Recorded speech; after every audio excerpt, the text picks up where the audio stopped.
Let me ask you this, James. When movies would come out, like Colors or Blood In and Blood Out, from somebody that's in that life, how would you guys look at those movies? Mad. All Bloods right. always took the shorty in on every movie. When Colors came out, it pissed me off I because knew it. it really didn't show what it was, what gangbanging really was. Not from my eyes. Yeah. I didn't see that bullshit. Yeah. Now, some things when they had niggas in jail on the gates and banging, you see that. Yeah. But that street shit and the way the police was coming in there, the movie had to water it down so much to where people really don't understand what the fuck is really going on. And yeah, and I'm not the only guy that was out there gang banging that was pissed off about it. You had both sides. Like this ain't the real shit. But they had the Bloods as the snitch, the ones that got shot. Well, the way they depicted shit happens in real life. And I don't give a fuck what hood you in. You have tattletales, you have motherfucking cowards, you have busters, you have the niggas. Even in Menace Society, they make the Bloods get shot up. Hey, Bloods always take the short end. Well, I wouldn't say that because, the way they did it and a lot of shit, Bloods has always been outnumbered. Correct. Always outnumbered. Correct. And that was one of my things I said that's to our advantage. You know what I'm saying? Because it weaves out all of those cats that want to be Bloods, and then they see what's happening.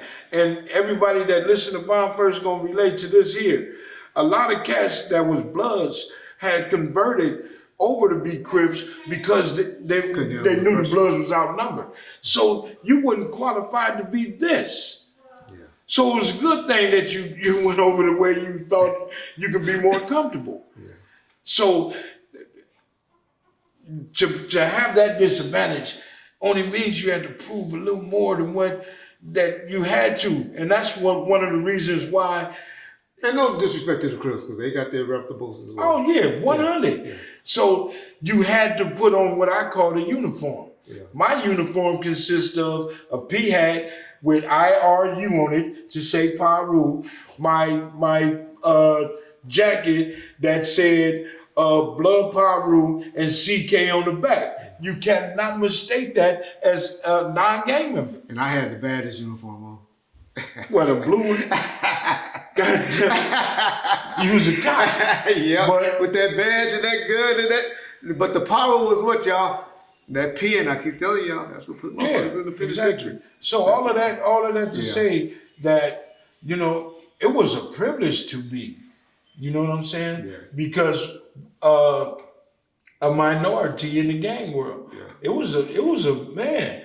You had to be what you had to be. And I wanted to prove that I could have been the worstest one. Yeah. But I was nowhere near one of the worstest one. Maybe in the neighborhood. Or in your mind. Yeah. Yeah. And or in here. Yeah. But it was so many guys that Oh, you yeah. hear them on this social media, the life they live. I sit back and I can relate to it. The only show I relate to is Snowfall. Yeah. I sat there and watched one episode and now they doing some real shit now. They did the thing. There's some real shit. And that was just the world I wanted to be in, man. Yeah. And yeah, and that's why I don't get mad when people always say, y'all niggas think y'all OGs or this or this. Y'all why y'all on YouTube, real gangsters or real OGs don't talk on there? Some of the toughest niggas that I know from Compton. Two of the toughest ones that I personally know or knew or know of, that nigga Gangster and James. They on YouTube, and those niggas was, y'all can't take nothing away from either one of them. They can take it off. They can try, well they can try, but it don't mean that it's actual. I know one thing, I can't erase nothing that I've done. Yeah. And so Nothing. I laugh at that. But I can have some of the shit that Oh I've yeah. done. Oh. I can make it Most right. preachers, a lot of preachers are pimps and drug dealers and all that. But do that change what they doing now if they really live for the Lord and teaching the word? Did that make them any less of a man?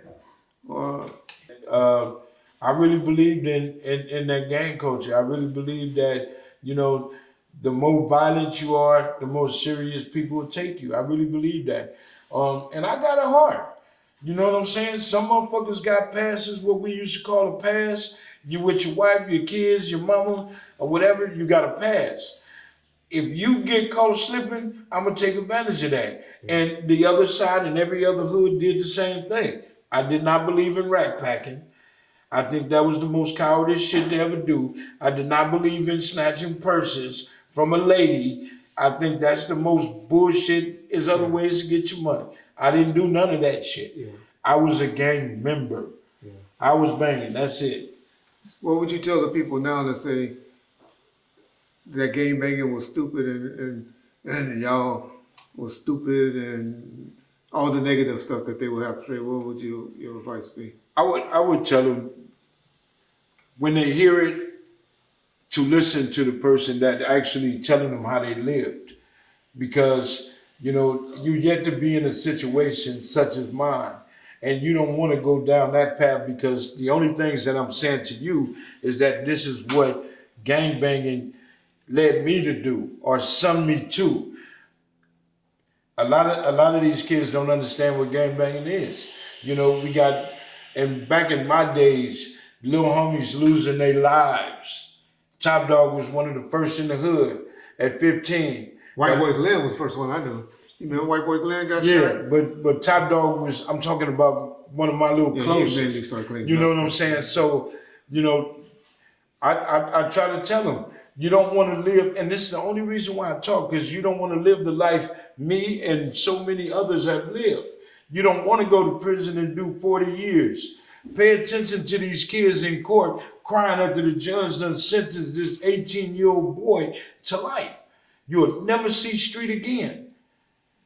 So they need to take heed, pay attention when these older cats is telling them where they shouldn't go.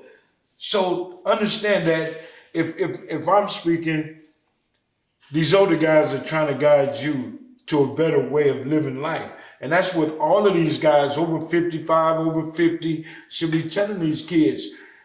We can get along.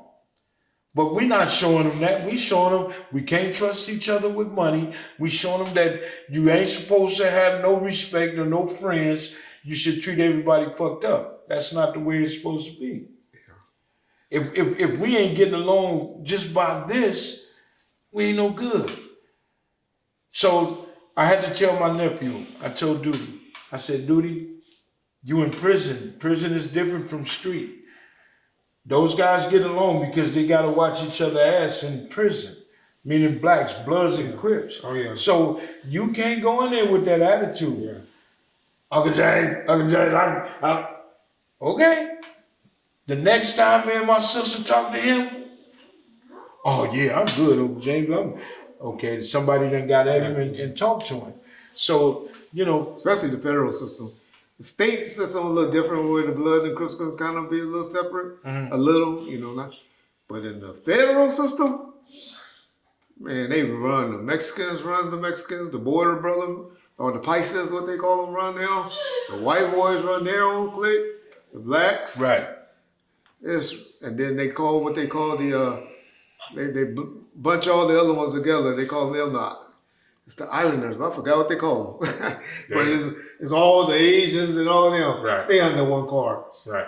And man, and you have a rep, and that rep. So what I'm saying, why you can't be that way on the streets? Yeah. Now, if we just put the guns down and say fuck it, because back in our days, niggas had to knuckle up before they thought of straight doing great bodily harm to somebody. Yeah.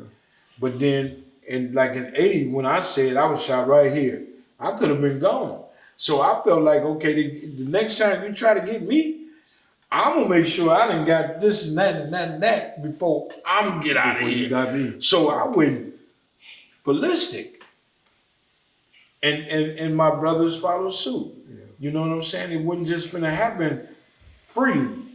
So, but living that life was a total lie. A total lie. And I say what I say for anybody 16, 14, 13, even 23. In my 50s, I learned to change. But you ain't got to wait till you're 50 years old to change your life. you can walk away and stop it. Because anybody that want to keep you in that situation ain't your friend. Yeah. And we got to understand that, you know, you want to be here to have grandkids, to have a child. You want to be here to get married and all this. Kenny Chubbs and all my little homies, Kenny Chubbs died in my arms. Yeah. You feel me? And I watched his little brother around the corner from where he died on the corner, die in front of Woonham House. Yeah.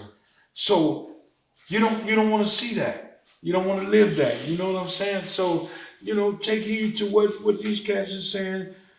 You know, never say what I know now. I wish I knew what I know now back then. No. Mm-mm.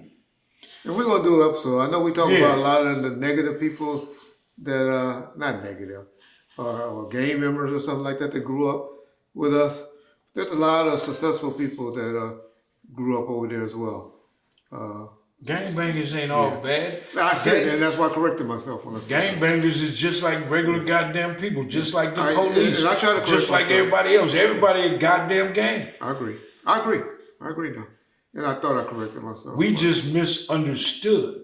Now, once we realize that we're not getting a paycheck, once we realize we hurting our own people, once we realize we're taking advantage of a situation and are using our situation, our upbringings as excuses, then we'll stay stuck. But once we realize that, we can move on.